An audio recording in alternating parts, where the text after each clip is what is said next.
సందర్భంగా చలివేంద్రం మరియు మజ్జిగ, కేక్ కటింగ్, టపాసులు కాల్చుకొని నందమూరి తారక రామారావు అభిమానులందరూ నర్తకి సెంటర్ పెద్దాయన బొమ్మ నందమూరి తారక రామారావు దగ్గర సెలబ్రేషన్ చేసుకోవడం జరిగింది.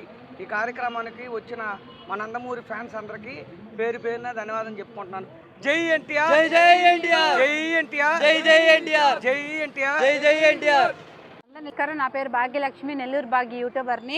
ఎన్టీఆర్ ట్రస్ట్ తరపున మీకు అందరికీ కూడా చాలా థ్యాంక్స్ చెప్తున్నాను. ఎందుకంటే మాకు చాలా సపోర్ట్ చేస్తున్నారు. ఈరోజైతే మేము సంవత్సరం అయింది మా ట్రస్ట్ పెట్టి. సో మేము ఘనంగా జరుపుకోవడం అయితే జరిగింది. నర్తకి సెంటర్లో తాతగారి బొమ్మ దగ్గర జరుపుకోవడం మాకు చాలా ఆనందంగా ఉంది. మా ట్రస్ట్ పెట్టి సంవత్సరం అయింది. ఇలాంటివి మేము ఇంకా ఎన్నో చేయాలని కోరుకుంటున్నాము. అలాగే మీరందరూ మాకు సపోర్ట్ చేసి ఇలాంటి కార్యక్రమాలు మరెన్నో చేస్తాము. మా నెల్లూరు ఎన్టీఆర్ ట్రస్ట్ తరపున మీకు అందరికీ కూడా ధన్యవాదాలు. జై ఎన్టీఆర్, జై జై ఎన్టీఆర్.